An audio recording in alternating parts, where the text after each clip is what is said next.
The laughter echoed through the Anchor canteen like a victory chant. Mason Holloway slammed his beer glass down hard enough to make the table shake, his eyes locked on the small, middle-aged woman, wiping down a nearby surface. "Hey, lady!" His voice cut through the Friday evening noise. "Get me another sandwich. Move it. I don't have all night."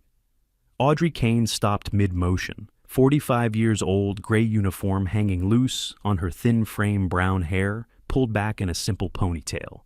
She looked like what she was supposed to look like, invisible, forgettable, someone who served food and cleaned tables and went home at the end of her shift, without leaving a mark on anyone's memory.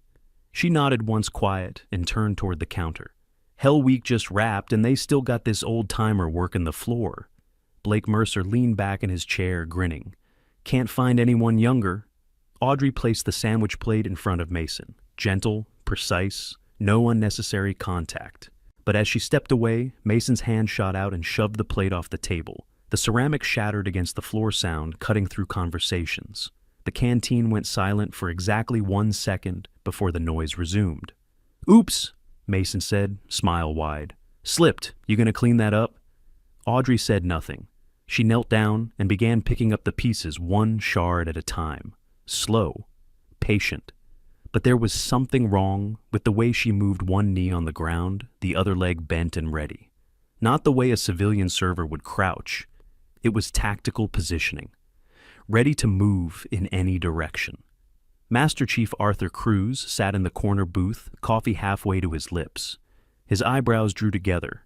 He set the cup down without drinking and watched. But in the next 20 minutes, everything in the Anchor would change. And Mason Holloway was about to learn he'd just made the biggest mistake of his life. The canteen hummed with energy. Friday night at Naval Special Warfare Center Coronado, right after Hell Week graduation. 40-something tables filled with SEALs, support staff contractors, veterans. Photos of fallen warriors lined every wall, tridents everywhere, the smell of coffee mixed with salt air drifting through the open windows. Radio chatter crackled faintly from the hallway outside. Connor Walsh laughed and nudged Dylan Porter. "Did you see her face?" She didn't even argue. Audrey stood, the broken plate pieces carefully arranged in her apron. She moved toward the kitchen without looking at the table of new graduates. "Hold up." Mason's voice stopped her. "You gonna apologize?" She turned slowly. "I'm sorry for the mess." "Louder, can't hear you." "I'm sorry." Her voice stayed quiet but steady. Blake Mercer shook his head. "Lady, do you even know where you are? This is SEAL country. You're serving the best of the best." Audrey nodded, eyes down. "I understand." From the kitchen entrance, Martha Torres appeared, 50 years old, thick accent, protective energy, radiating from her like heat. "Audrey, let me handle this table." Audrey shook her head once. Martha's mouth pressed into a thin line, but she didn't push. Dylan Porter reached into his gear bag and pulled out an M4 carbine training prop, bright orange magazine indicating it was unloaded. He set it on the table with deliberate care. "You know what this is?" Audrey glanced at the weapon. Magazine out, chamber clear. The table went completely silent. 5 seconds of nothing but ambient noise from the rest of the canteen. Blake sat forward. "What did you just say?" "The weapon is safe." Audrey's voice remained soft, but something had shifted in her posture, just slightly, not enough for most people to notice. Master Chief Cruz set his coffee down completely and leaned forward, forearms on the table. His eyes hadn't left Audrey since she'd knelt to pick up the plate. Lieutenant Ethan Cross, sitting 2 tables over with other junior officers, let out a short laugh. "Lucky guess. She's probably seen action movies." Connor Walsh grinned. "Okay, if you're so smart about it, put it back together." He pushed the disassembled training rifle across the table toward Audrey. The pieces rattled against the wood surface. Audrey hesitated. Her hands hovered near the weapon, trembling slightly. Martha Torres took a step forward. "Audrey, you don't have to—" "It's okay." The words came out barely above a whisper. Audrey's fingers touched the rifle, and that's when it happened. Her hands moved. Not fast. There was no showing off, no dramatic flourish. But the movements were smooth, efficient. The muscle memory was undeniable. Upper receiver, lower receiver, bolt carrier, charging handle, magazine well. Each piece clicked into place with the kind of certainty that only comes from doing something hundreds of times. 14 seconds. The rifle sat assembled on the table. Complete. Blake Mercer stared. What the... Oswald Reed, 68 years old and Korean War veteran, looked up from his usual corner table. His weathered face showed no surprise, just a knowing look. 14 seconds, boys. Most of you take 20. Mason's smile faded at the edges. Someone taught you that. Your husband, military, was past tense. Audrey's expression didn't change, but something flickered in her eyes. Loss. Old and deep. Connor stood up, chair scraping loud against the floor. Okay, party trick. But you don't know actual tactical theory, right? He crossed his arms. Explain a 5-man room entry, the stack formation. The canteen's background noise seemed to dim. Other conversations continued, but several people at nearby tables had turned to watch. What happens next will leave you speechless. This isn't just another story about respect. It's about a woman who earned something most people can't even imagine. If you're ready to see how one moment can change everything, make sure you're subscribed and hit that notification bell, because what's coming will blow your mind. Trust me, you don't want to miss a single second of this. The tension is just getting started and the payoff absolutely worth it. Stay with me. Audrey looked at the 5 men watching her. Point man enters high left corner. Number 2 follows low right. 3 covers center fatal funnel. 4 secures the exit point. 5... She stopped, closed her mouth. Too much detail, too specific. Blake leaned forward. Where'd you learn that? I read a lot. Eyes down again. The deflection was weak, and everyone at the table knew it. Master Chief Cruz stood from his corner booth. His movement was deliberate, 6'2", barrel chest, the kind of presence that makes people pay attention without saying a word. He walked closer to the scene, stopping about 10 feet away. His eyes tracked Audrey's posture, the way she stood. Feet shoulder-width apart, weight balanced, parade rest, but so natural she probably didn't realize she was doing it. Petty Officer Lily Foster sat at a side table with 3 other female sailors. She leaned toward her friend and whispered, "Something's off about her story." "What do you mean?" "I don't know, but look at her. Really look." Mason Holloway's frustration was building. The entertainment was supposed to be simple, mock the old server, lady get some laughs, blow off steam after Hell Week. But now she'd assembled a rifle in 14 seconds and described tactical procedures like she'd run them before. You got lucky with the gun, but I bet you can't even do a proper push-up. Audrey looked at Martha. The kitchen manager's face was tight with concern, but she nodded once. Permission given. Audrey lowered herself to the floor. The canteen's ambient noise dropped by half, people sensing something worth watching. Her form was perfect, core engaged, back straight as a plank. Elbows tight to her body. She descended and pushed back up. 1, 2, 3... No shaking, no loss of form. At 10, she stood smoothly breathing, unchanged. Blake's expression shifted from amusement to confusion. That's weird. Hospital corpsman Caleb Wright stood near the entrance medical bag over his shoulder. He'd been about to leave when the scene caught his attention. As Audrey stood, her sleeve rode up slightly on her right forearm. Caleb's eyes locked on the exposed skin. Scar tissue. Not the random pattern of an accident. This was blast scarring, the kind that comes from being too close to an IED when it detonates. He'd seen it enough times to recognize it instantly. He moved closer. "Ma'am, that scar on your arm?" Audrey's hand shot to her sleeve, pulling it down fast. "Old accident." "That's not an accident pattern." Caleb's voice was professional, not accusatory. "That's fragmentation scarring." She didn't respond, just turned back toward the kitchen. But the moment was broken by the sound of the main entrance opening. Admiral Raymond Stone walked in, 58 years old, 3 stars on his collar, commander of Naval Special Warfare. Conversations throughout the canteen quieted briefly as people acknowledged his presence. He headed toward the coffee station without seeming to notice the scene playing out at the graduates' table. Dylan Porter wasn't done. "You said you read a lot. Fine. Answer this. What's a TACSAT frequency range for secure communications?" Audrey hesitated. This was classified adjacent information, not something that appeared in public military manuals. UHF, typically 243 to 270 megahertz. The silence that followed was different, heavier. Connor Walsh's smile disappeared completely. How do you know that? I listen. Audrey's answer was barely audible. Lieutenant Ethan Cross stood from his table, walking over with deliberate steps. Who are you really? I'm just someone who don't. Ethan's voice cut through. Don't give me the humble server routine. That frequency range isn't public knowledge. Master Chief Cruz took another step forward. Stand down, Lieutenant.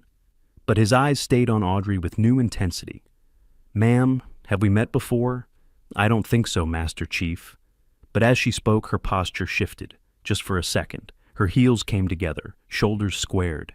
The automatic response to hearing rank spoken aloud. She caught herself and relaxed, but the damage was done. Cruz saw it.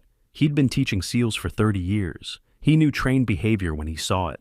Speaking of advanced equipment, operational readiness depends on having the right medical technology. Field medics today rely on portable diagnostic devices that can assess injuries in seconds, compact ultrasound units, tactical vital sign monitors, even handheld blood analyzers that work in extreme conditions. These aren't your standard hospital tools. They're ruggedized military-grade medical tech designed to save lives when every second counts. The difference between survival and casualty often comes down to having professional-grade equipment that actually works under pressure. At a corner table, Ivy Walsh sat with her laptop open and phone propped on a small tripod. 32-year-old investigative journalist doing a feature piece on naval special warfare culture. She'd been filming B-roll of the canteen atmosphere when the confrontation started. Now her phone camera was pointed directly at the scene, recording everything. Connor grabbed a training knife from Blake's belt rubber blade designed for practice. He held it to his own throat in an exaggerated, threatening pose. Show us a disarm technique, if you're so knowledgeable. Martha Torres stepped forward. Stop this right now. But Audrey was already moving. Her voice changed deeper, commanding. Don't hurt yourself. The shift in tone made everyone freeze. It wasn't a request. It was an order. The kind of voice that expects immediate compliance. Her hand moved. 3 precise motions.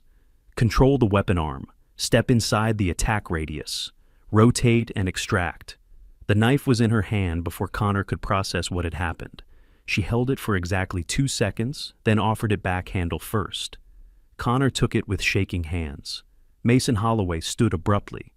Who trained you, CIA, FBI? No. Then who? Silence. Audrey looked at the floor. Admiral Stone noticed the commotion now. He turned from the coffee station, frowning. Master Chief Cruz caught his eye and tilted his head a subtle signal.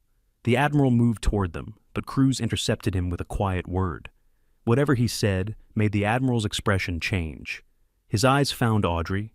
Then he looked back at Cruz with something like recognition.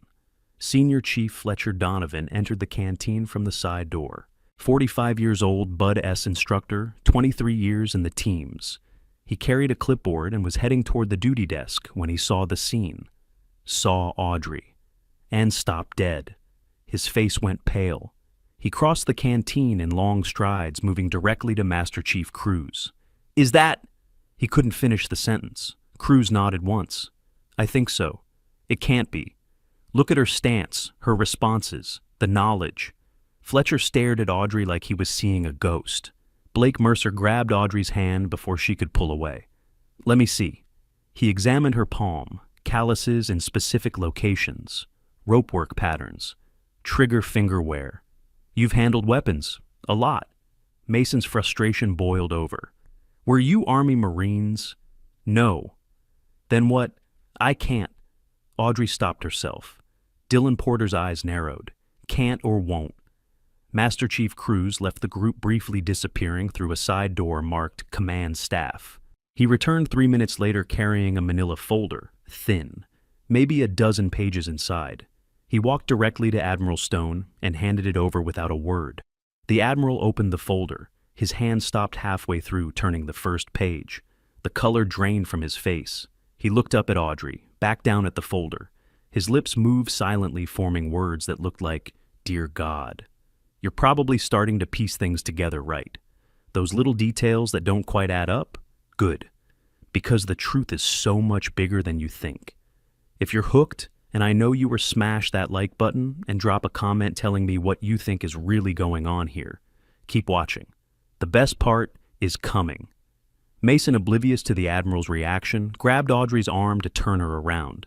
Reflex took over. Her hand moved in a controlled strike, not violent, just precise.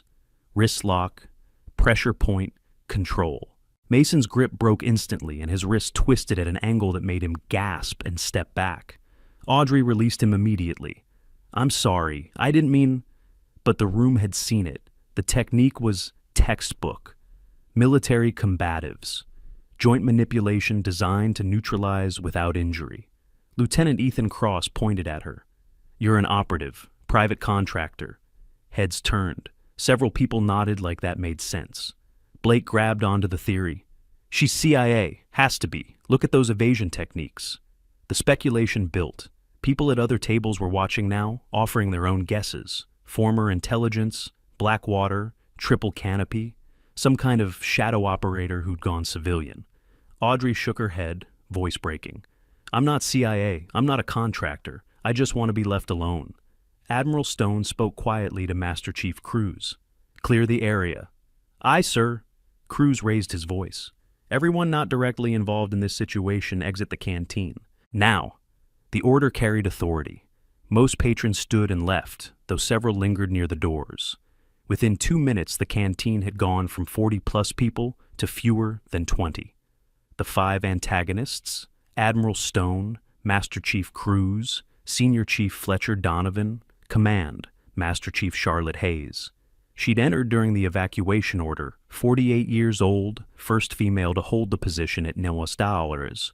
Caleb Wright, Lily Foster, Martha Torres, Oswald Reed, Ivy Walsh with her camera still recording, and Audrey. The atmosphere changed, more intimate, more intense. Connor Walsh stepped toward Audrey, voice rising. "We deserve to know who you are." Dylan moved to block her path to the kitchen. Mason positioned himself on the other side, not overtly threatening, but definitely cornering. "You're trapped." Mason's voice was cold now. "Tell us the truth." Audrey backed up until she hit a table. Nowhere left to go. Blake reached for her shoulder, maybe to steady her, maybe to intimidate. Audrey dodged. Her movement was too fast, too controlled. Blake's hand caught her collar instead, and he grabbed the fabric to keep her from moving away. The shirt tore. A ripping sound loud in the reduced crowd. Blake pulled back, but the damage was done. The fabric at Audrey's right shoulder had torn open, exposing the skin beneath. Black ink. A tattoo on her shoulder blade. Connor saw it first. His eyes went wide. "What is that?" Blake turned to Audrey, slightly exposing more of the tattoo. She tried to cover it with her hand, but Mason pulled her arm away. The tattoo was intricate. A trident at the top. Below it, text in military stencil font. SEAL, Team, 6, Extortion. 17, August 6th, 2011, never forgotten. And beneath that, in smaller letters, a list of 31 names. 3 columns, each name a warrior who never came home. 3 seconds of absolute silence. Not a sound in the entire canteen. Even the radio chatter from the hallway seemed to stop. Then Oswald Reed gasped. Actually gasped. His coffee cup clattered against the saucer. Everyone turned to see what he was looking at. The tattoo, the names, the date. Admiral Raymond Stone stood from his chair. "Attention!" The command cracked like a whip. He snapped to parade rest, then brought his hand up in a crisp salute. Full military bearing, respect carved into every line of his posture. Master Chief Arthur Cruz followed immediately. Salute. Perfect form. Senior Chief Fletcher Donovan. Salute. His hand was shaking. Command Master Chief Charlotte Hayes. Salute. Her eyes glistening. 4 of the most senior leaders in naval special warfare, all saluting a canteen server. Mason Holloway's face drained of blood. "Oh my God!" Blake Mercer started shaking his head. "That's not possible. She can't be..." Connor Walsh's knees buckled. He dropped to the floor. "I'm so sorry," his voice cracked. "I'm so sorry." Dylan Porter backed up until he hit the wall. "We didn't know." Lieutenant Ethan Cross stood rigid, trying to salute, but his hand trembling so badly he could barely maintain the position. "Ma'am, I..." Words failed him. Admiral Stone's voice carried through the canteen. "Lieutenant Commander Audrey Kane, SEAL Team 6, Operation Neptune Spear Logistics Support Team, Extortion 17 Soul Ground Survivor. The words landed like physical blows. Each title, each designation, each fact that rewrote everything the past 30 minutes had meant. Petty Officer Lily Foster pressed her hand to her heart, tears streaming down her face. You're her, the Phoenix. Master Chief Cruz found his voice thick with emotion. We studied your case at the Senior Enlisted Academy, the survivor who crawled through fire to call in the Quick Reaction Force. Audrey's shoulders started to shake. She'd held it together through the mockery, the tests, the physical confrontation. But this, the recognition, the respect, the sudden shift broke something inside her walls. Martha Torres moved to her side, putting an arm around her. Oh, honey, 6 years you worked for me. You never said a word. You treated me with respect. Audrey's voice was barely a whisper. That's all I needed. The environment had transformed. The casual Friday evening energy replaced by something heavy and sacred. Ivy Walsh lowered her camera, suddenly aware she was documenting something far bigger than a human interest story about military culture. Admiral Stone pulled a second sheet from the folder Master Chief Cruz had brought. Service record, 15 years Naval Special Warfare. Forward Operating Base Support. 3 Bronze Stars, Purple Heart, Silver Star for actions under fire. Senior Chief Fletcher Donovan stepped forward, his face a mask of controlled emotion. Ma'am, my nephew was on that flight. Brandon Donovan, 28 years old. You tried to save him. Audrey's tears came now silent but steady. I couldn't save any of them. I tried. I couldn't reach. You called in the QRF. Fletcher's voice broke. You stayed on the radio for 40 minutes while you were burning. You're the reason we recovered everyone. You gave 31 families closure. Can you feel it? We're right on the edge of something massive. Everything you've seen so far has been building to this moment. If your heart is racing right now, hit that share button, because your friends need to see this too. What happens in the next few minutes will be talked about for a long time. Don't look away. Command Master Chief Charlotte Hayes spoke for the first time. You were offered the Medal of Honor 3 times. You declined every time. Audrey nodded. I didn't deserve it. They did. The 31. They were the heroes. Admiral Stone closed the folder gently. You've been here 6 years, working in this canteen. Why? The question everyone wanted answered. The room held its breath. Audrey wiped her eyes with the back of her hand. Because this is where the warriors are, where the mission still lives. I may not be operational anymore, but I'm still part of the fight. She looked at the 5 men who'd spent the last half hour tormenting her. Serving those who serve. Mason Holloway crawled forward on his knees. Literally crawled. Ma'am, I have no excuse for what I did. It was, stand up. Audrey's voice carried command again. You earned your trident. Don't disrespect it by kneeling. Mason stood, tears running down his face. We should all be court-martialed. No. Admiral Stone's voice was firm. You'll be educated. That's worse. You'll live with this. You'll remember it every time you put on that uniform. Blake Mercer's voice was small. How do we make this right? Audrey looked at each of them in turn. You already are, by being better, by remembering this moment, by honoring your trident every single day you wear it. The weight of her words settled over the young SEALs like a physical burden. This wasn't a punishment they could work off with push-ups or extra duty. This was something they'd carry forever. Warriors understand the importance of protecting what matters. That's why specialized insurance coverage exists for high-risk professionals, comprehensive life insurance policies designed for military personnel disability coverage that actually pays out when needed, and investment strategies that build long-term security for families. It's not about getting rich. It's about ensuring your sacrifice doesn't leave your loved ones struggling. Smart financial planning is a warrior's final act of service. Caleb Wright approached carefully. Ma'am, I need to ask, your scars, the ones I saw on your arm, how extensive are they? Audrey pulled her sleeve back slowly. The scar tissue ran from wrist to elbow, mottled patterns that spoke of metal fragments and burning fuel. Left side took most of it. The blast threw me clear before the main fuel tank went up. You were inside the aircraft when it was hit. Caleb's medical training warred with his horror at the implications. We were 30 seconds from landing. RPG hit the aft rotor assembly. We went down hard. Her voice was clinical, detached, the only way to tell the story without falling apart. I was in the jump seat nearest the rear ramp. When we hit the ramp blew off, I went with it. Senior Chief Fletcher gripped the back of a chair, knuckles white. Brandon was near the front. He wouldn't have felt anything. Audrey's eyes met his. The impact killed most of them instantly, the ones who survived the crash. She stopped. Some details didn't need to be spoken. You tried to pull them out. It wasn't a question. The fire spread too fast. I got 3 of them partially clear before the flames cut me off. Then the ammunition started cooking off. She touched her shoulder where the tattoo was hidden again beneath torn fabric. I made it 20 meters before I realized I couldn't go back. That's when I called for help. Admiral Stone's jaw tightened. The after-action report said you maintained radio contact for 38 minutes despite second-degree burns and smoke inhalation. You talked the QRF directly to the crash site through a sandstorm. Someone had to. 3 words. Flat. Like it was the most obvious thing in the world.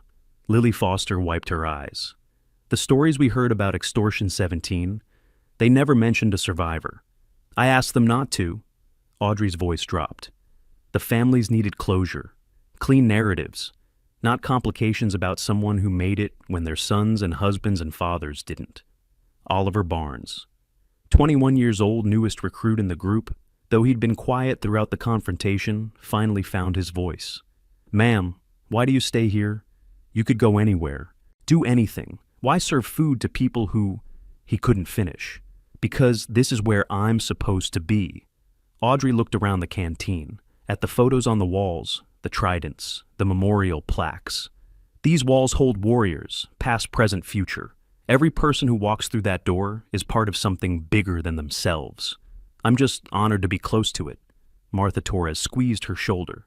Your family, Audrey. Always have been. The moment stretched. No one seemed to know how to move forward from here. How do you continue after something like this? Connor Walsh broke the silence. I filed a complaint about you, last week, saying you were slow and incompetent. I know, Martha showed me. Why didn't you defend yourself? Audrey almost smiled. Didn't need to. Admiral Stone cleared his throat. Gentlemen, let me make something very clear. You're all assigned to 200 hours of remedial training. Subject matter, respect humility, and warrior culture. Lieutenant Commander Kane will approve your curriculum before you begin. Sir, yes, sir. 5 voices in unison. No argument. They knew they were getting off light. Command Master Chief Hayes stepped forward. Ma'am, I'd like to formally request that you consider an instructor position with the training team, mentorship role. I appreciate the offer, Command Master Chief, but no, I'm happy where I am. Serving food. Serving warriors. The distinction mattered to her. There's honor in that. Charlotte Hayes nodded slowly. Understanding. Then, at least let us honor you. The women of NSAOE want to recognize what you've done, what you continue to do. Honor them instead, the ones still fighting, still deploying, still sacrificing. Audrey gestured toward Lily Foster. Her, and all the others breaking barriers every day.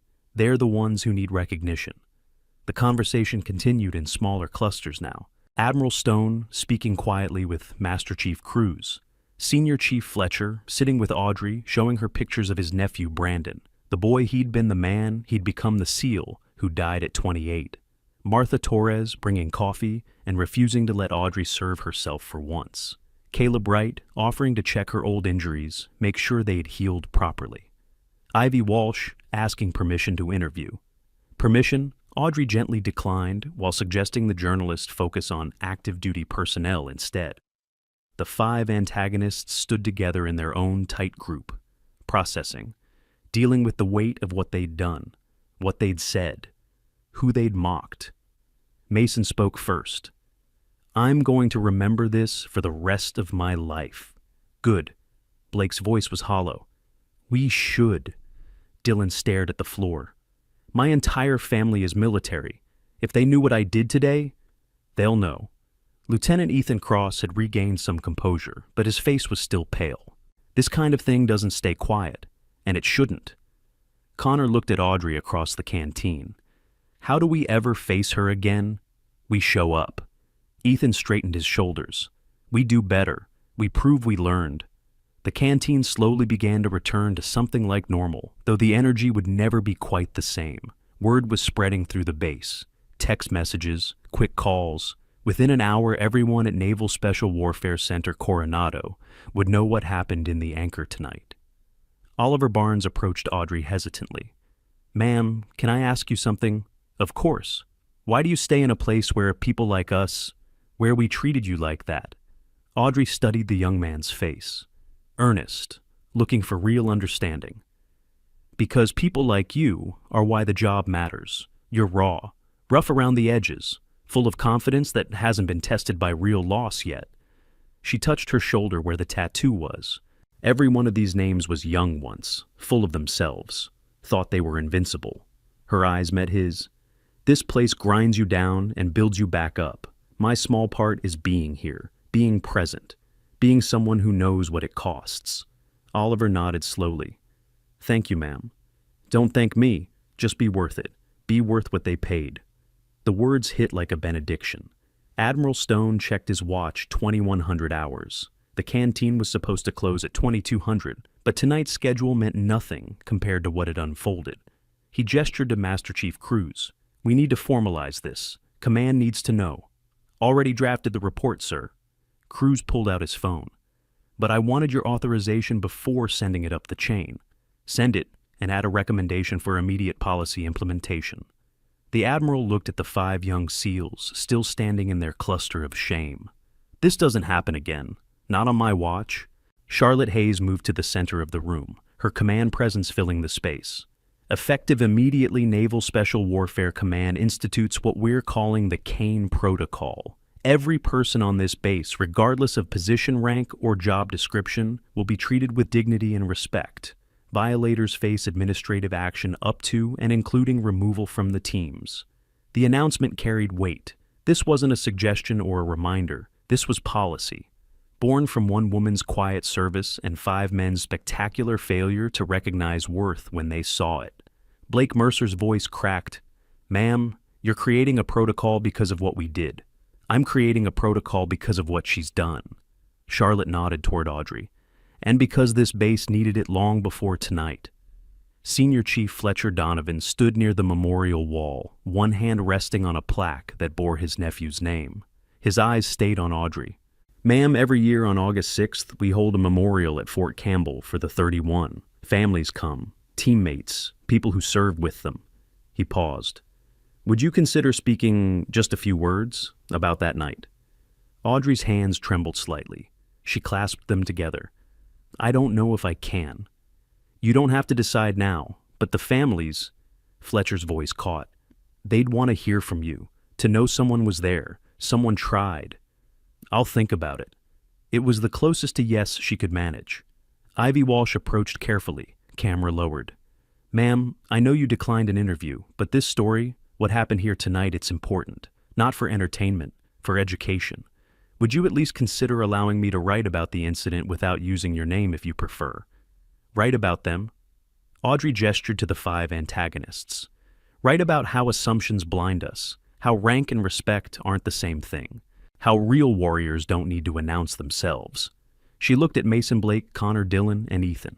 "And write about how people can learn, how one moment of humility can change everything." Ivy nodded slowly, understanding the assignment she'd really been given. Martha Torres returned from the kitchen with a fresh pot of coffee and a plate of food. "You haven't eaten since your shift started 6 hours ago." She set both in front of Audrey. "Don't argue with me." "Wouldn't dream of it." Audrey managed a small smile, the first genuine one since the confrontation began. Oswald Reed stood from his corner table, moving with the careful deliberation of age and old injuries. He crossed to Audrey and extended his weathered hand. 60 years I've been around military. Never met anyone quite like you." She took his hand. "You remind me of my father. He served in Korea too. Then he raised you right." Oswald squeezed gently before releasing.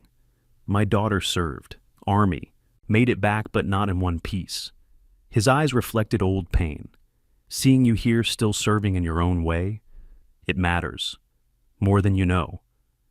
The conversation created pockets of reflection throughout the canteen. small groups processing what they'd witnessed, the magnitude of it, the shame, the lesson, the unexpected grace of a woman who could have destroyed 5 careers with a single word but chose teaching over punishment. Caleb Wright sat at a table reviewing his mental catalog of injury patterns. "Ma'am, if you don't mind purely from a medical standpoint, what was the extent of your injuries from the crash?" Audrey settled into a chair, Martha's coffee warming her hands. "Second-degree burns across 20% of my body, smoke inhalation, 3 cracked ribs, shrapnel in my left shoulder. They got most of it out, but a few pieces are still there. Too close to nerves to risk removing." "You maintained radio contact with all of that." Shock is a useful thing sometimes. Kept the pain manageable until the QRF arrived. After that, she shrugged. 4 months at Landstuhl, another 6 at Bethesda, physical therapy for a year. And then you came here. Eventually, spent some time figuring out what normal looked like first. Her expression darkened briefly. Turns out normal isn't really an option after something like that. So I found this instead. Lily Foster gathered the courage to approach. "Ma'am, I'm trying to transition to special operations support roles. Everyone says it's impossible for women, that we don't belong in that space." "Who's everyone?" Audrey's tone sharpened slightly. "Instructors, some of the guys. People who say they're just being realistic." "Realistic?" Audrey let the word hang. "You know what's realistic? Fire doesn't care about your gender when a helicopter's burning. Bullets don't check your chromosomes before they hit. The mission doesn't pause because someone thinks you don't belong." She leaned forward. "You belong anywhere you're willing to bleed for. Don't let anyone tell you different." Lily's eyes filled with tears. "Can I come talk to you? Learn from you? Tomorrow, after my shift. We'll talk about what real preparation looks like." That was incredible, wasn't it? But here's the thing. This story isn't over. There's more to Audrey's past than what we've seen today. If you want to hear about other warriors who walked away from glory, check out the next video in the description. And subscribe because stories like this deserve to be told. Thanks for watching. See you in the next one. Mason Holloway separated from his group and approached Admiral Stone. "Sir, request permission to speak." "Granted. What we did tonight, there's no excuse. But I want to understand. I want to learn. Not just take the remedial training, but really understand what we missed, how we could be so blind." The Admiral studied the young SEAL, looking for sincerity or performance, finding mostly the former.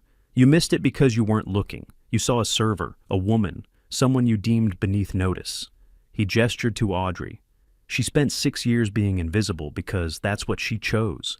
You spent 30 minutes confirming your assumptions without questioning them once. How do I fix that, sir?" "You don't fix it. You carry it. You let it change how you see everyone from this moment forward. Kitchen staff, janitors, gate guards. Every single person you encounter could be someone who's earned more respect than you'll accumulate in your entire career." Stone's voice was firm, but not unkind. "That's the lesson. That's what you take from tonight." Blake joined Mason. "Sir, the 200 hours of training, what exactly will that entail?" "You'll study warrior culture across history. You'll learn about service that isn't about glory or recognition. You'll meet people who've given everything and asked for nothing." He paused. "And yes, you'll write papers, give presentations, prove you understand that the trident on your chest is about responsibility, not superiority." Connor Walsh scrubbed his hands over his face. "I keep replaying everything I said, everything I did. It gets worse every time." "Good." Command Master Chief Hayes joined the conversation. "That means your conscience works. Now you channel that discomfort into growth. You become men who would never make these mistakes again. And you teach the next generation to look deeper, to question assumptions, to honor service in all its forms." Dylan Porter had been silent for the past 10 minutes, face pale and withdrawn. Now he spoke, voice barely audible. "My father is a captain. My grandfather was a SEAL. My whole life has been about living up to their example." He looked at Audrey. "Today I dishonored everything they taught me, everything they represent." Audrey stood and walked over to the young man. "Then tomorrow you start honoring it again. That's how this works. You don't get to wallow in guilt. You get to be better." "How can you even look at us?" "Because I've seen real evil. I've watched good people die because of actual failures, failures of intelligence, of equipment, of luck. Her voice was steady. "What you did was wrong. It was cruel. But it was also ignorance, not malice. There's a difference, and ignorance can be educated." The distinction mattered. These young men weren't monsters. They were warriors who'd forgotten that strength without wisdom is just violence waiting to happen. Transitioning from military to civilian life requires guidance. Veterans today have access to specialized legal consultation. Services, disability claims, assistance, pension navigation, even contract review for post-service employment.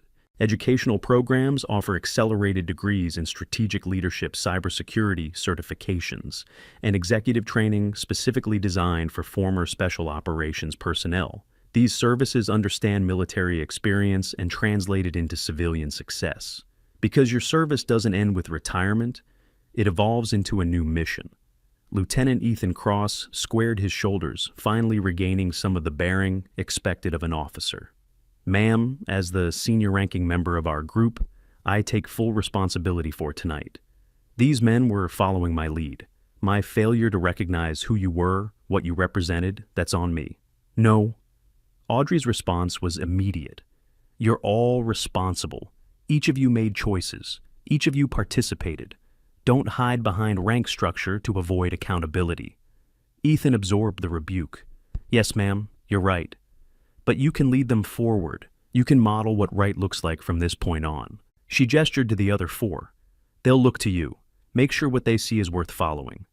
The weight of leadership settled visibly on Ethan's shoulders. Not the easy leadership of ordering people around, but the hard leadership of setting examples and maintaining standards when no one's watching. Admiral Stone pulled Audrey aside, voice low enough that only she and Master Chief Cruz could hear. "Your security clearance is still active. JSOC has been monitoring your situation here." Audrey's expression didn't change. "I'm retired, sir." "Are you?" Stone's eyebrow raised. "Because your file has a notation, reserve status, available for recall under specific circumstances." "That's administrative, paperwork no one bothered to finalize. That's a door someone deliberately left open." He held her gaze. "I'm not saying anything has to happen. I'm saying options exist. If you ever decide invisibility isn't where you belong anymore," Master Chief Cruz added his voice, "the community would welcome you back, ma'am. Instructor, advisor, whatever role you wanted. I have the role I want." But something in her tone suggested she was trying to convince herself as much as them. The three of them stood in silence for a moment, the unspoken knowledge passing between veterans. Some wounds never fully heal. Some missions never really end. You just find different ways to continue serving. Chaplain Samuel Brooks entered the canteen, drawn by the text messages spreading through the base.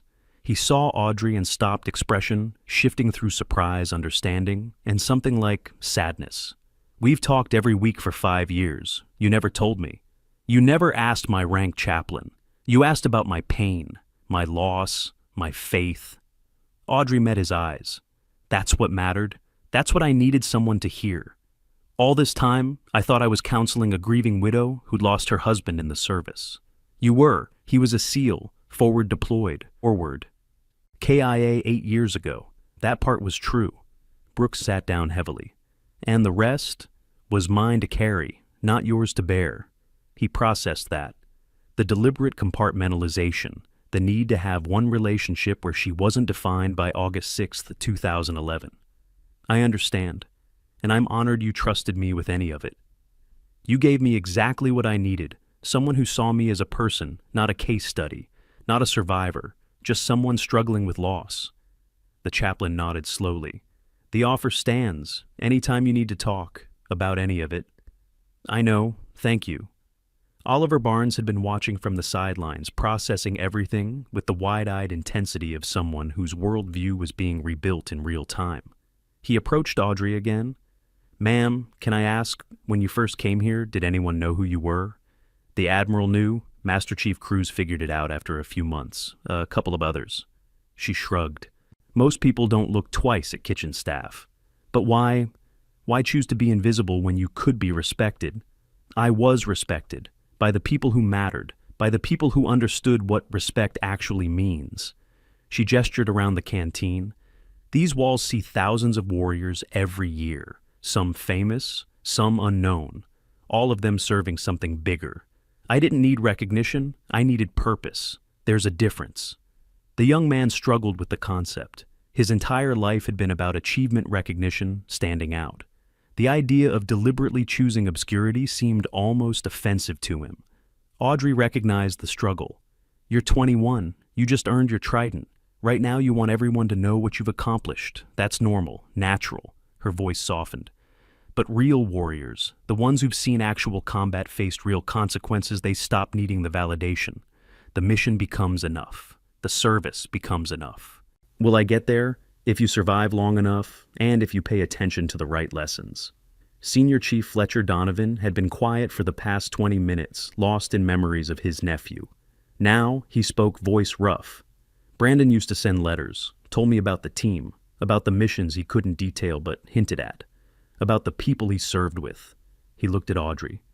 He mentioned someone, never gave a name, just called her Phoenix, said she was the toughest person on the FOB, said she'd walk through fire if the mission required it. Audrey's breath caught. He talked about me. He respected you, looked up to you, said if he ever had daughters, he'd want them to be like the Phoenix. Fletcher's voice broke. I never connected it until tonight, never realized I'd been hearing about you for months. The revelation hit Audrey like physical force. She'd thought she was a footnote in those men's lives, support staff they barely noticed, but she'd mattered, at least to one of them, at least enough to mention in letters home. He was a good kid. Her voice was barely a whisper. Man, he was a good man. They all were. I know. And because of you, we got to bring them home. We got to bury them properly, give them honors. My sister got to say goodbye to her son. Fletcher extended his hand. Thank you doesn't cover it, but thank you. They shook hands. Two people connected by loss and service and the random cruelty of war. The canteen's energy had shifted entirely now. What began as confrontation and mockery had transformed into something else, a teaching moment, a reckoning, a reminder that worth isn't always visible and respect should be offered freely until proven undeserved. Martha Torres began cleaning up her movements, efficient and practiced. Audrey moved to help, but Martha stopped her with a hand on her arm. Not tonight. Tonight you let someone else serve you. I know you don't need it, but you've earned it. 6 years you've worked for me, without complaint, without ever pulling rank or asking for special treatment. Let me do this one thing. Audrey relented. It felt wrong to sit while others worked, but the exhaustion was catching up with her now, the adrenaline fading, the weight of exposure settling heavy. Lily Foster sat across from her. Ma'am, can I ask what it was like? Being one of the only women in that environment? Complicated, frustrating, occasionally dangerous. Audrey considered her words carefully. Some people resented my presence, thought I was a diversity checkbox or a political statement. Others saw me as a sister, someone who understood the mission and pulled her weight. She smiled slightly. Mostly I just tried to be so good at my job that gender became irrelevant. Did it work? Sometimes, not always. But I wasn't there to change minds. I was there to support the mission. Everything else was secondary. Doja Charlotte Hayes joined the conversation. The landscape is different now, better in some ways, still challenging in others. But women like you, she gestured to Audrey, you paved roads, made it possible for the rest of us to even try. I just did my job. That's what every pioneer says. Charlotte's expression was serious, but your job had consequences beyond the immediate mission. You proved women could operate in that space, could contribute at the highest levels, could sacrifice just as much as any man. 31 men died. I lived. I'm not sure what that proves except luck. It proves you were there, that you tried, that when everything went to hell, you did your job until you physically couldn't anymore. Charlotte leaned forward.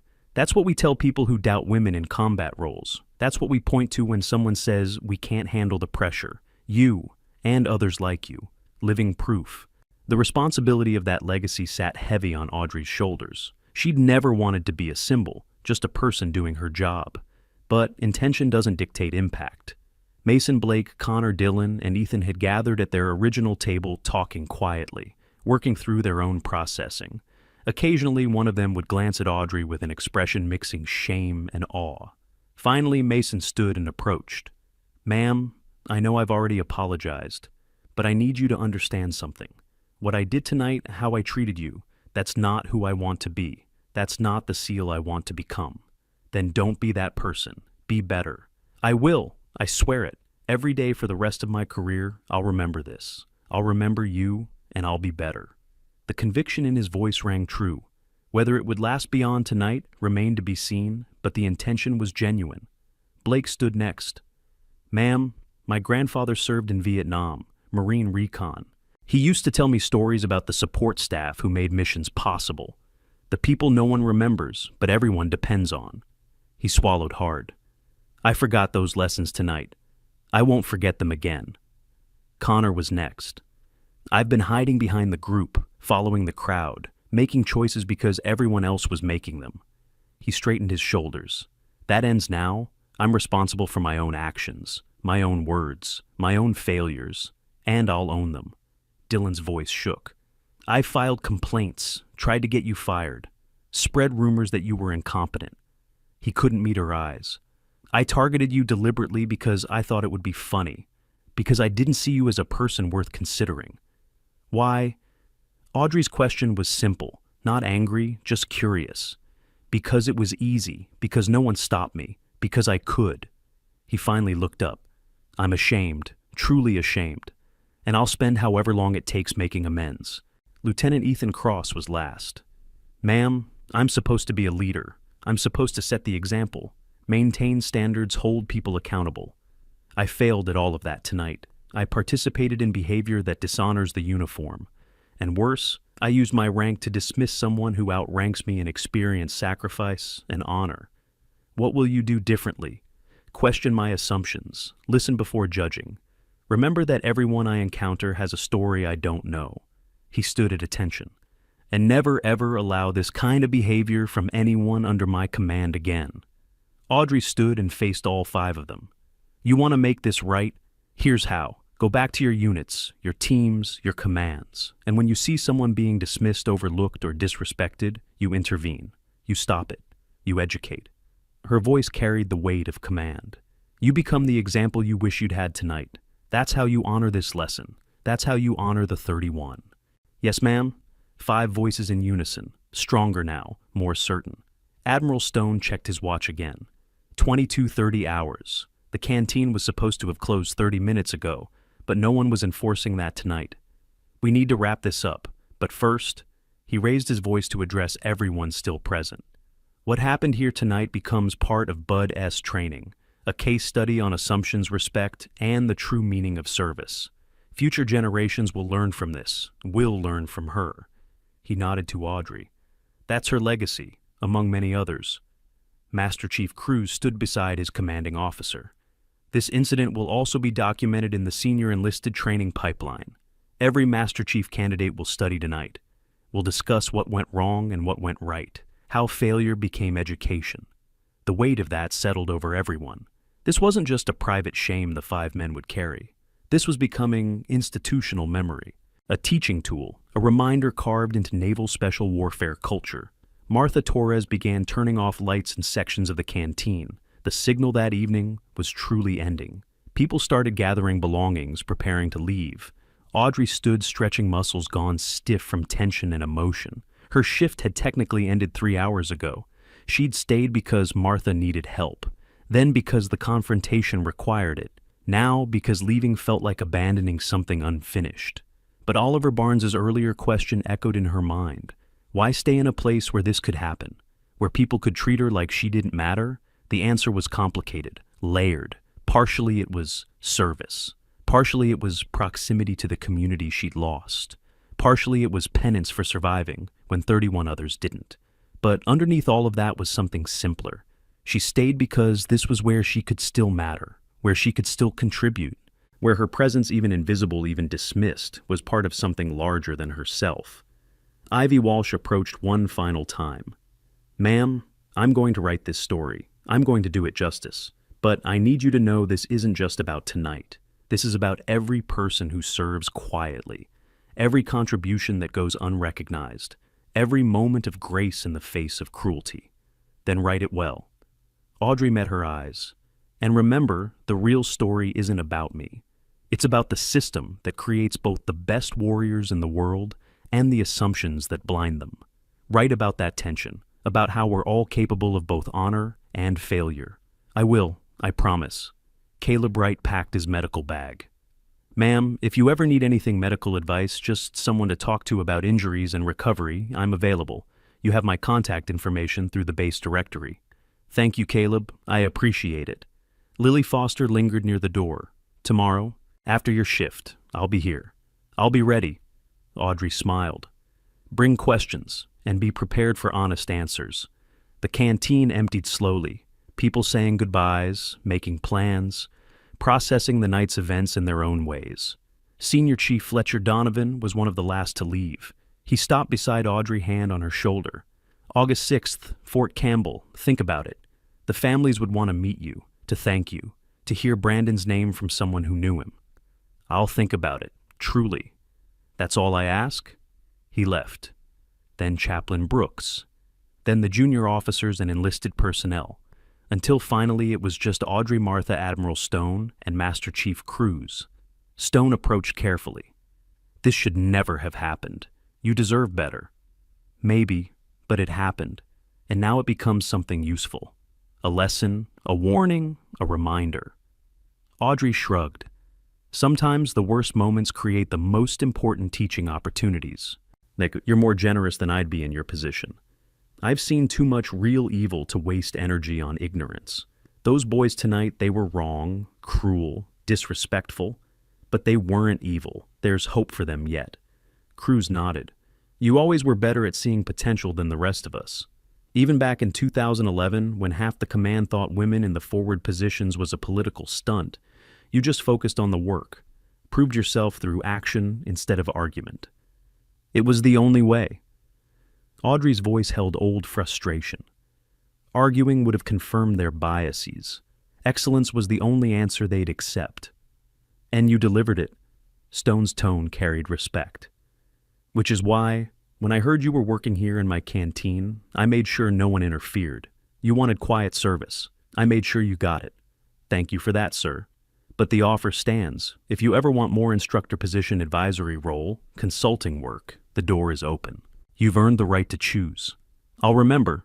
The Admiral and Master Chief left together, talking quietly about implementation of the Kane Protocol and training curriculum updates. The sound of their voices faded down the hallway. Martha locked the main doors, leaving just the kitchen entrance open. You want to tell me the whole story now. 6 years I've known you. 6 years I've wondered why someone with your bearing, your discipline, your competence was content serving coffee. Audrey helped wipe down the last tables. The whole story would take all night. I've got time. They worked in companionable silence for a while, cleaning, organizing, preparing for tomorrow's opening shift. Finally, Audrey spoke. I came here because I needed to feel useful again. After Extortion 17, after the injuries healed and the therapy ended, I tried going back to civilian life. Normal job, normal routine. It felt empty.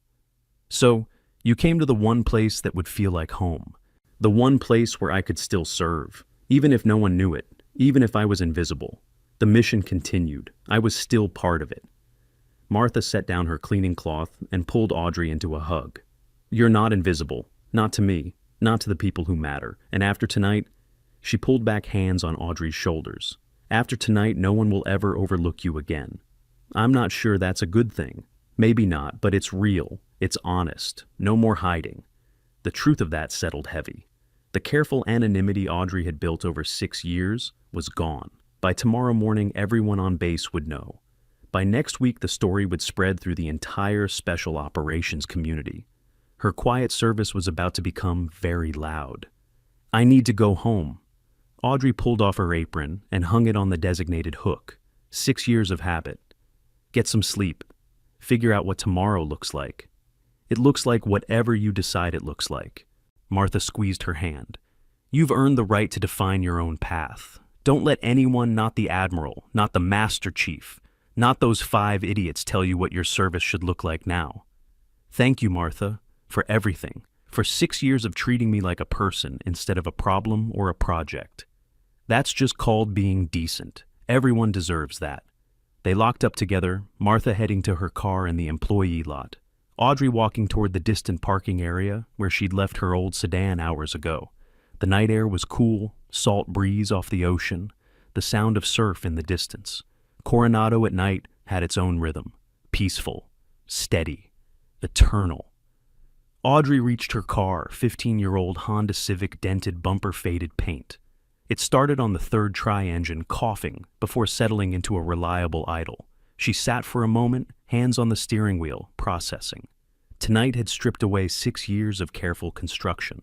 The protective invisibility she'd built, the safe distance from recognition and expectations, all of it gone in 30 minutes of escalating confrontation and one torn shirt. Her phone buzzed, 3 missed calls, same unknown number. She frowned. Unknown numbers didn't usually call 3 times unless it was important. A text message appeared. Ghost protocol reactivated. Priority Alpha. Your team needs you. Authorization, Warhammer 6. Respond within 72 hours. Audrey's hands tightened on the steering wheel. Ghost protocol. She'd heard the term exactly once during a classified briefing 7 years ago. A program for elite operators who'd been forced into retirement by injury or circumstance but maintained their clearances and skill sets. Reserve assets for situations requiring specific expertise and absolute discretion. She'd signed the paperwork without really reading it. Standard protocol. Nobody actually expected it to be activated. The authorization code, Warhammer 6, was Admiral Stone's call sign. He'd known. When he'd mentioned her security clearance still being active when he'd talked about doors being deliberately left open, he'd known this was coming. Audrey stared at the message. 72 hours to respond, 3 days to decide if she was ready to step back into the world she'd left behind, to be operational again, to risk everything she'd rebuilt. She looked back at the canteen. Lights off now, dark and quiet. Tomorrow it would open at 0600 hours. Coffee would brew, food would be prepared, warriors would come and go, and she could be there serving, continuing the quiet mission she'd chosen. Or she could respond to this message and become something else again. Someone else again. Her thumbs hovered over the keyboard. She began typing a response. Stopped. The cursor blinked. Waiting. The only easy day was yesterday. The SEAL ethos. The reminder that every new day brings new challenges. That rest is temporary and the mission never truly ends. Audrey deleted her draft response. The words sat in memory for a moment before vanishing. She pocketed her phone without replying, without committing, without choosing. The engine idled, the night waited, and somewhere out there a team needed someone with her specific skills and experience, someone who'd survived the unsurvivable and kept serving anyway. But tonight, she would drive home, sleep in her own bed, wake up tomorrow and make coffee and return to the canteen for the morning shift. She would talk to Lily Foster about what real preparation for special operations required. She would approve the remedial training curriculum for 5 young SEALs who needed to learn humility. She would continue being Audrey Kane Canteen, worker quiet servant to the warrior community. And in 72 hours, if she still hadn't responded, someone would call, someone would push, someone would remind her that service takes many forms and the mission adapts to the warrior, not the other way around. But that was a problem for future Audrey. Present Audrey just needed to get home. She put the car in gear and pulled out of the parking space. The canteen disappeared in her rearview mirror. Naval Special Warfare Center Coronado spread out around her buildings and training facilities and the endless ocean beyond. Her world for 6 years. Her home. Her purpose. The text message sat unanswered in her phone. Ghost protocol waited. Priority Alpha demanded response. Warhammer. 6 expected compliance, but the 31 names tattooed on her shoulder blade whispered different counsel. They'd served until they couldn't. They'd given everything. Their mission was complete. Hers continued. Tomorrow she would serve coffee. She would wipe tables. She would be present for the warriors who needed someone who understood. She would be the quiet example of service, without recognition, contribution, without glory, purpose, without validation. And someday, maybe in 72 hours, maybe in 72 days, she would decide if Ghost Protocol was the next mission or just another door she could choose to leave closed. Audrey drove through the main gate, nodding to the security guard. who checked her ID every day for 6 years. He nodded back, still not really seeing her, still treating her as just another employee heading home after a shift. That would change tomorrow. Word would spread. The guard would learn who she really was, who she'd been, what she'd survived. Everything would change tomorrow.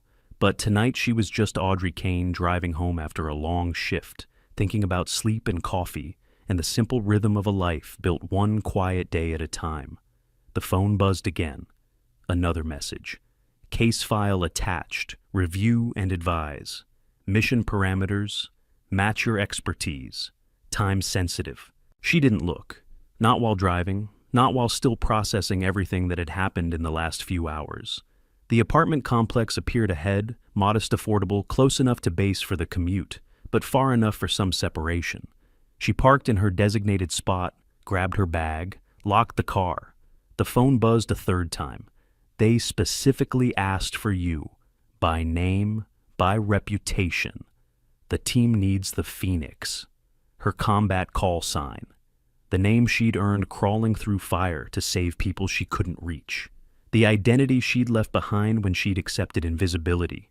They needed the Phoenix. But the Phoenix died in the fire that night in Tangi Valley. What crawled out was something else. Someone who'd learned that survival without purpose was just slow death.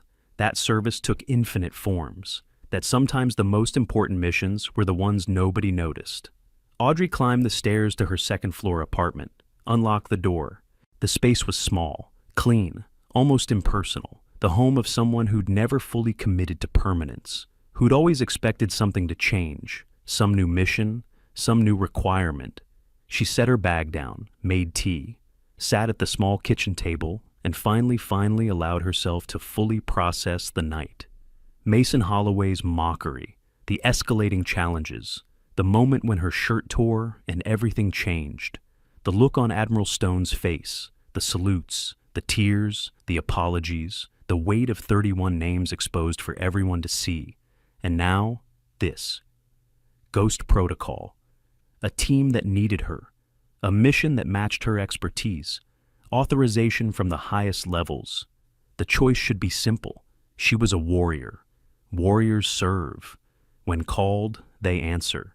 But she'd built something here. Small, quiet, meaningful in ways that weren't about operations or tactics or direct action. She'd found a different kind of service, one that mattered to her in ways the old life never quite had. The tea cooled in her hands. The apartment was silent except for the distant sound of traffic and the ocean wind against the windows. Her phone sat on the table. 3 messages, 3 pieces of a puzzle she hadn't known existed until tonight. 3 opportunities to become the Phoenix again.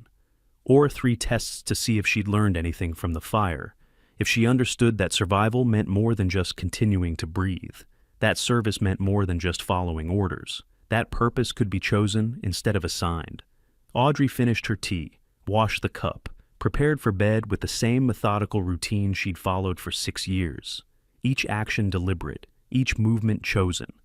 She lay in bed, darkness surrounding her, and thought about tomorrow, about Lily Foster waiting to learn, about 5 young SEALs beginning their 200 hours of remedial training, about Martha opening the canteen at 05:45 and expecting Audrey to be there ready to work, about Admiral Stone waiting for a response, about a team somewhere that needed the Phoenix, about Ghost Protocol and Priority Alpha and all the ways the past refused to stay buried. Her phone glowed in the darkness. One last message had arrived while she was preparing for bed. 31. Would want you to keep serving, however that looks, whatever that means. The mission continues. You get to choose how. Warhammer Admiral Stone understood. He'd been there that night. He'd read the after-action reports. He'd watched her refuse Medal of Honor recognition 3 times. He'd protected her anonymity for 6 years while she rebuilt herself in the shadows of the community she'd once belonged to. And now he was giving her permission. Not to answer. Not to refuse, but to choose, truly choose, without obligation or duty or expectation clouding the decision. Audrey closed her eyes. Tomorrow would come, regardless of what she decided tonight. The sun would rise, the canteen would open, Warriors would need coffee and food and someone who understood their world without judgment, and 72 hours would count down, minute by minute, choice by choice, until the time came to either respond or let the message disappear unanswered into the void of missed opportunities. But that was tomorrow's problem. Tonight she would sleep, dream of fire and helicopters and 31 names she'd never forget. Dream of quiet service and loud recognition and all the ways life refuses to follow the plan.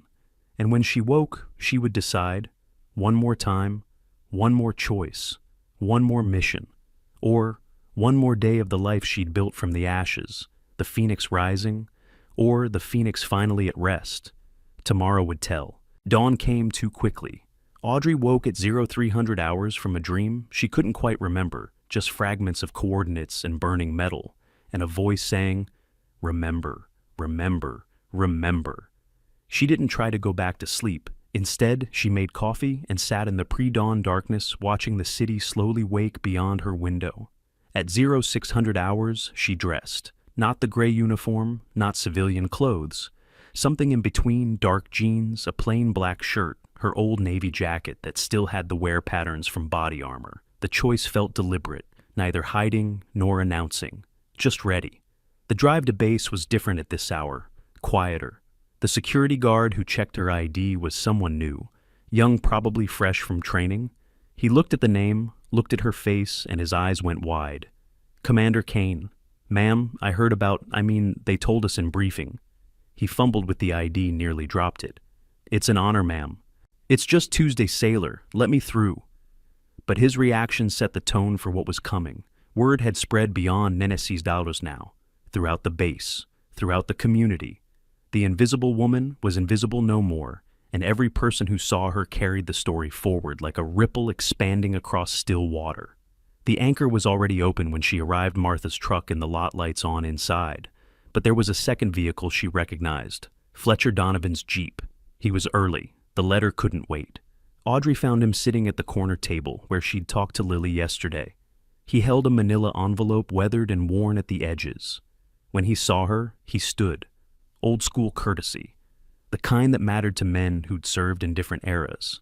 "Ma'am, thank you for meeting me. You said it was important." "It is, but first," he gestured to the envelope, "I need you to understand something. I found this 2 days ago. Been going through Brandon's things for the memorial next month. His mother couldn't handle it, so she asked me." His voice roughened. "This was in a locked box, with his will, his dog tags, the things he wanted kept safe." Audrey sat across from him. "What does it say?" "I don't know. It's sealed, addressed to Phoenix, with instructions only to be opened by her, only if something happened to him." Fletcher slid the envelope across the table. "He knew, ma'am. He knew who you were, and he knew something might happen." Her hands trembled as she picked it up. The envelope was standard military issue, but the seal had been reinforced with tape. The handwriting on the front was neat, controlled for Phoenix. "If I don't make it home." When did he write this? Based on the date stamp 3 days before the mission, August 3rd, 2011. Fletcher's eyes were red. He had a feeling. He told his mother he loved her, told me to take care of her if anything happened. And he wrote this. Audrey broke the seal carefully. Inside was a single sheet of paper, folded twice. She opened it slowly, aware that Fletcher was watching. That whatever was written here had been meant for her eyes only, but circumstances made privacy impossible. The letter was handwritten, personal, urgent. Phoenix. If you're reading this, the bad thing happened. I'm sorry you have to carry this, but you're the only one I trust with the truth. The package we're transporting tomorrow isn't what they told the team. Command briefed us it was intelligence documents, encrypted hard drives, standard classified material recovery. That's a lie. I saw it loaded. I wasn't supposed to, but I was running perimeter security, and the cargo door was open for 30 seconds, long enough to see the case, long enough to recognize what it was. It's not documents, it's biological, contained, sealed, but biological. The kind of thing that shouldn't exist. The kind of thing that ends civilizations if it gets out. They're moving it because the original facility was compromised, taking it to a new location, using us as transport, because no one would suspect a SEAL insertion team of carrying plague protocols. Phoenix, if we go down, if something happens, You need to make sure that case never gets found. The coordinates we're flying aren't the real destination. The real coordinates are encoded. I memorize them because I don't trust digital security. I'm writing them here in case I don't make it, and you do. 35 Digi 47s 23 N 69 Digi 26 $15. E. That's where it was supposed to go. That's where someone will eventually look. If you survive and I don't, you need to make sure the case got destroyed in the crash. Completely destroyed. Because if it survived, if someone recovers it, if the wrong people get it, the 31 of us know the risks. We signed up for this. But the millions who could die from what we're carrying, they didn't sign up for anything. They're just living their lives. You'll know what to do. You always do. That's why I trust you with this. Stay alive, Phoenix. Someone has to remember what really happened. Brandon Donovan, P.S. The tattoo you're planning to get, the memorial one you mentioned last week, add these coordinates somewhere hidden. Just in case. Just so the truth doesn't die with all of us. The paper fell from Audrey's hands. Fletcher caught it before it hit the table, his eyes scanning the text. His face went from confused to pale, to something close to horror. Biological. His voice was barely audible. He was carrying biological weapons. My nephew died transporting a plague. He died serving his country. Audrey's response was automatic, but her mind was racing. The tattoo. The coordinate sheet included, without understanding why, just a feeling, just an instinct that they mattered. Brandon had known, had warned her, had encoded the truth on her skin. Does Command know about this? Fletcher's hand shook. Does the Admiral? I don't know, but I'm about to find out.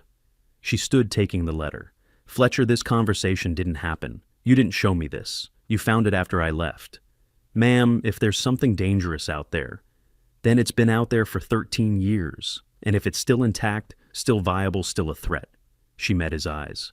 Then me talking to the Admiral before anyone else knows is the only chance we have to contain it quietly. He nodded slowly, understanding the protocol, the need for discretion. What do you need from me? Keep this between us. Don't tell his mother. Not yet. Not until we know what we're dealing with. She folded the letter carefully. And Fletcher? Thank you. For trusting me with this. He trusted you first. Audrey left before the morning rush began, drove straight to base headquarters. Admiral Stone's office wasn't open yet. It was only 0730, but his aide was there, a young lieutenant commander who looked up with recognition. Commander Kane. The Admiral isn't. Tell him I'm here. Tell him it's Priority Alpha. Tell him I have information about Extortion 17 that changes everything. She kept her voice level but firm. And tell him I need to see him now, not at 1400, now. The aide disappeared into the inner office. 90 seconds later, he emerged. Ma'am, the Admiral will see you. Stone's office was exactly what she expected. Walls lined with plaques and photos, a desk that had seen decades of use, windows overlooking the training grounds. He sat behind the desk, coffee already going, looking like he'd been awake for hours. Commander, your message said new information. She placed Brandon's letter on his desk. Read this. Then tell me what you actually know about the mission we flew that night. He read in silence. She watched his expression shift, surprise, concern, calculation. When he finished, he set the letter down carefully and looked at her with new intensity. Where did you get this? Fletcher Donovan found it in his nephew's effects, sealed letter addressed to Phoenix. She leaned forward. Sir, with respect, did Command know what we were really transporting?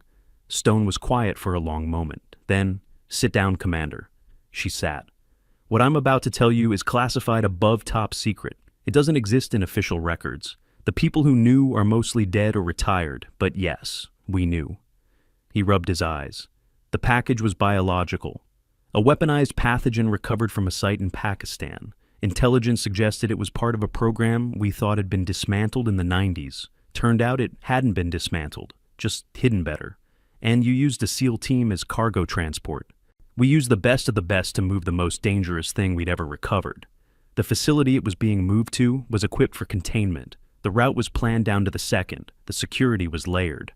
His voice hardened. But someone leaked. Someone told the enemy exactly when and where that Chinook would be vulnerable. The RPG that hit you wasn't random. It was precise, targeted. Audrey's chest tightened. You're saying the 31 didn't die in a random attack. They died because someone betrayed them. We've suspected it for 13 years, never had proof. The investigation went nowhere, but yes, betrayal. Stone pulled out a folder from his desk drawer. The case was recovered from the crash site, intact, sealed. The pathogen was destroyed in a controlled detonation 3 days later. That part of the story is true. Then why does Ghost Protocol care? Why activate me now if the threat was neutralized? Because 6 weeks ago, satellite imagery picked up activity at the crash site. Someone digging, someone looking. He opened the folder showing her photos. And 3 weeks ago, an asset in Pakistan reported hearing about bidding wars for biological material. Descriptions that match what was in that case. But you said it was destroyed. I said the case we recovered was destroyed. But Brandon's letter suggests there might have been more than one case. Or that something was transferred before the crash. Or, he looked at her, that someone on that flight knew the betrayal was coming and hid the real package before takeoff. The implications crashed into her like a wave. You think one of the 31 was the leak. I think someone on that flight was involved, whether they knew what they were doing, whether they were compromised, whether they were trying to protect it, I don't know. But the coordinates Brandon gave you, they're not the destination we planned. They're somewhere else entirely. And that's where Ghost Protocol comes in. You need me to go there, to find whatever was hidden. I need you to remember if anyone on that flight did anything unusual, said anything strange, acted in a way that didn't fit. Stone's voice was urgent. You were there, Kane. You were conscious during the critical moments. If someone moved something, hid something, transferred something, you might have seen it without knowing what you were seeing. Audrey closed her eyes, forcing herself back to that night. The minutes before takeoff. The cramped interior of the Chinook. 31 warriors plus her. Plus the package in its sealed case. Plus... Her eyes snapped open. There was someone else, just for a minute, right before we lifted off. Who? I don't know. Civilian clothes, face covered by a scarf. They handed something to the pilot. I thought it was just last-minute paperwork, but she struggled to pull the memory into focus. But the pilot's reaction was wrong. He looked scared, just for a second. Then he nodded and we lifted off. Stone leaned forward. What happened to the pilot? Killed in the crash. I tried to reach him, but the fire. She stopped. Sir, you're suggesting the pilot was involved, that he knew something. I'm suggesting the pilot might have received instructions, or a warning, or a key. Stone pulled out another photo. This was found in the wreckage, overlooked during initial recovery because it looked like random debris. But enhanced imaging shows it's a data chip. Damaged, possibly corrupted, but intact enough that our cryptographers think they can recover some information. What kind of information? Flight recorder backup, audio from the cockpit, conversations that didn't make it into official records. He met her eyes. Kane, if that pilot was warned if he said something, if there's any indication of what really happened, this chip might tell us. When will you know? 72 hours. The decryption is complex, but by then we'll have answers, or at least better questions. He stood. Which brings us to Ghost Protocol. The coordinates Brandon gave you, we need someone on the ground there. Someone who understands the context. Someone who can identify biological threat materials. Someone with your clearance and experience. You're asking me to go to Afghanistan. I'm asking you to finish the mission that started 13 years ago. To honor the 31 by making sure their deaths weren't in vain. To prevent whatever they were trying to protect from falling into the wrong hands. He walked to the window. But I'm also telling you that this is voluntary. You've given enough. No one would blame you for saying no. Audrey stood moving beside him. Through the window, she could see the obstacle course. Young sailors running through training, building the strength and skills they'd need for missions they couldn't imagine yet, just like she'd done once, just like the 31 had done. What about the canteen? My shift starts in 3 hours. Martha will understand. The 5 SEALs can survive their training without weekly meetings. Lily Foster can learn from someone else. His voice softened. The mission will wait if you need more time, but the window is closing. Every day that passes is another day for someone else to find what we're looking for. Before Audrey could respond, Stone's phone rang. He answered, listened, and his expression darkened. When? How many? Pause. Lock down the base, now, and get Security Chief Maddox to my office immediately. He hung up and turned to her. We have a problem. What kind of problem? The kind that suggests your 6 years of anonymity just ended very loudly. Firstly, he moved to his computer, pulling up security footage. At 06:45 this morning, 3 civilians attempted to access the base, false credentials. When Gate Security ran their IDs, the system flagged them as foreign intelligence operatives. They ran before security could apprehend them. The footage showed 3 figures at the main gate. The quality was grainy, but Audrey could make out their movements, professional, trained, and one of them looked directly at the camera before fleeing a deliberate act, making sure they were seen. They wanted us to know they were here. Stone's jaw was tight. They wanted us to know they're looking. And Kane. When security searched the vehicle they abandoned, they found this. He pulled up another image, a photograph, taken at the anchor. Yesterday morning, Audrey standing behind the counter serving coffee, clear, close up, professional surveillance. They know who you are, they know where you work, and they know you're the key to finding what they want. Stone's voice carried the weight of command decisions being made in real time. Ghost protocol isn't optional anymore, it's protective custody. We need to move you to a secure location immediately. No. Audrey's response was immediate. If I disappear, if I run, they'll know they're close. They'll escalate. They'll go after the people around me, Martha, Fletcher, Lily, the 5 SEALs. Everyone who's had contact with me becomes a target. They're already targets by association. Then we use that. An idea was forming. Reckless, dangerous, but potentially effective. They think I know something. Let them think that. Let them watch me. Let them believe I'm just going about my normal routine while we work behind the scenes. You're suggesting we use you as bait. I'm suggesting we control the narrative. They're going to come after me regardless. This way we see them coming. We choose the ground. We dictate the terms. She turned from the window. And while they're watching me serve coffee, your team can work the real angles. The data chip, the coordinates, the investigation into who leaked the original mission. Stone considered.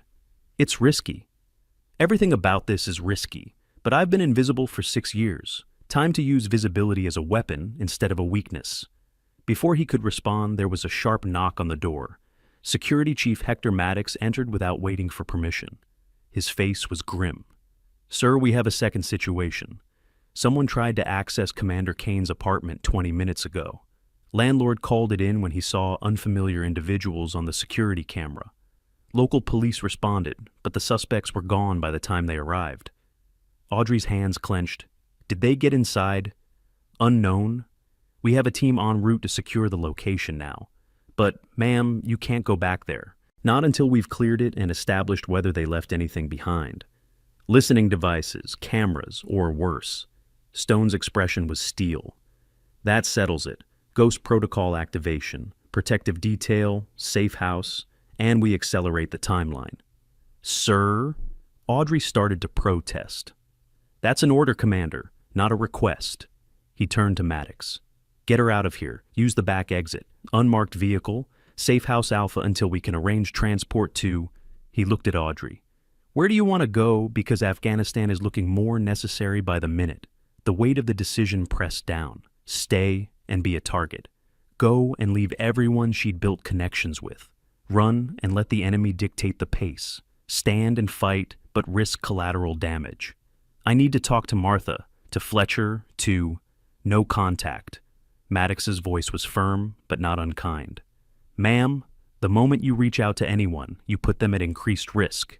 Professional intelligence operatives monitor communications. They're probably watching phone records already. Any call you make tells them who matters to you. Then they already know. They took pictures of me at the anchor. Martha's there every day. Audrey's frustration boiled over. You're telling me to disappear and leave her exposed.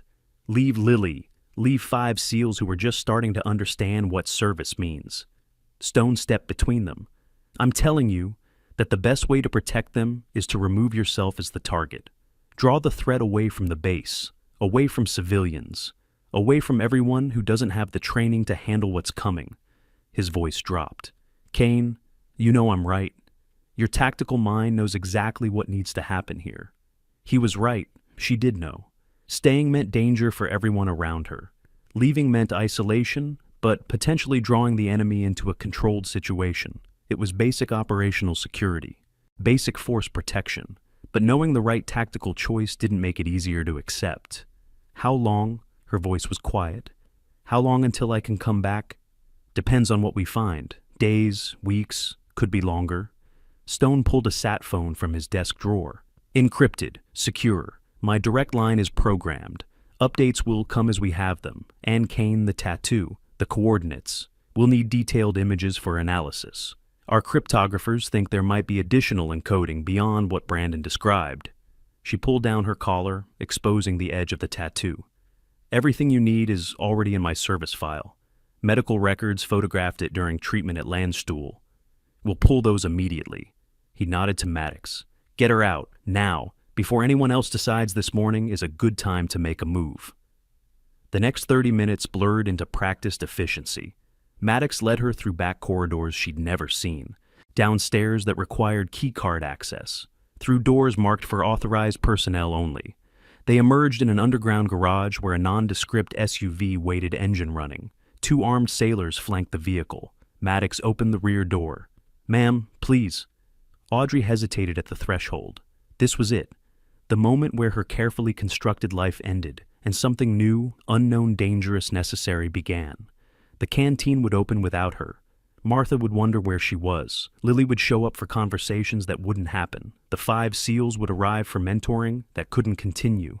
And somewhere in the ruins of a crash site in Afghanistan, the truth waited. About biological weapons, about betrayal, about 31 warriors who died carrying secrets that outlived them. Not all 31, she whispered. Ma'am, Maddox looked confused. Nothing, just something I'm starting to understand. She climbed into the vehicle. Let's go. The SUV pulled out of the garage, climbing a ramp that led to a side exit she'd never known existed. As they emerged into morning sunlight, Audrey caught a glimpse of the anchor through the tinted windows. Lights on. People moving inside. Martha probably wondering where her most reliable worker had disappeared to. She pulled out the sat phone Stone had given her. Typed a message. Tell Martha. I'm sorry. Tell her I'll explain when I can. Tell her the mission isn't over. It's just changing form.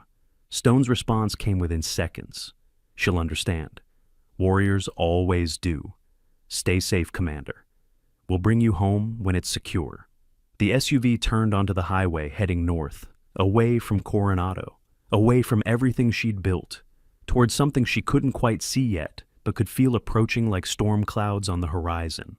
In her pocket, Brandon's letter felt like it was burning, the coordinates, the warning, the truth about what they'd really been carrying, and the question that haunted her more with each passing mile: if the case was destroyed, if the threat was neutralized, why were people still dying to find it 13 years later? Unless Brandon had been right, unless there was more than one case, unless the real weapon was still out there hidden at coordinates only she carried on her skin and in her memory. The Phoenix had risen from fire once. Now she was being asked to fly directly back into it, to finish a mission that started with 31 warriors and ended with mysteries that refused to stay buried. Her phone buzzed. Unknown number. She almost didn't answer, but instinct made her press accept. Commander Kane. The voice was distorted but familiar, the same electronic scrambling from yesterday. I see you're on the move. Good. That means you understand the urgency. Who are you? Someone who was there. Someone who knows what Brandon knew. Someone who's been waiting 13 years for you to remember. A pause. The coordinates on your tattoo, they're not just location markers. They're a key, a cipher. And when you arrive at the primary site, you'll understand why we protected you for so long. Why we needed you to survive. Why me? Because you were the only one looking the right direction when it happened. The only one who saw what the pilot did in those final seconds. The only witness to where the real package ended up. The voice softened. Brandon trusted you, so do we. Get to the coordinates. Find what was hidden. And Commander, don't trust anyone who tells you the threat was neutralized. Nothing about Extortion 17 was ever truly neutralized. We just convinced everyone it was. The line went dead. Audrey stared at the phone, her reflection visible in its dark screen. She looked like what she was, A woman caught between past and present, between the warrior she'd been and the servant she'd become, between missions that never ended and choices that defined everything. The SUV drove on, carrying her toward an uncertain destination. Behind her, the anchor opened for another day of service. Ahead, Afghanistan waited with its secrets and its ghosts and its terrible truth about what really happened when 31 warriors fell from the sky. Not all 31. 3 words that changed everything. 3 words that meant her survival hadn't been chance. That her tattoo wasn't just memorial, but map. That the quiet life she'd built was always temporary, just an intermission before the real mission resumed. The phoenix rose from ashes. But sometimes ashes are just the beginning. Sometimes fire isn't the end, but the forge where truth gets shaped into something strong enough to carry forward. Audrey Kane closed her eyes and let the vehicle carry her toward whatever came next. The mission continued. The service evolved. The choice had been made the moment she opened Brandon's letter and understood that some debts can only be paid by finishing what others started. 31 warriors died carrying a secret. Now, one survivor would carry it home, or die trying. The only easy day was yesterday, and tomorrow promised anything but easy.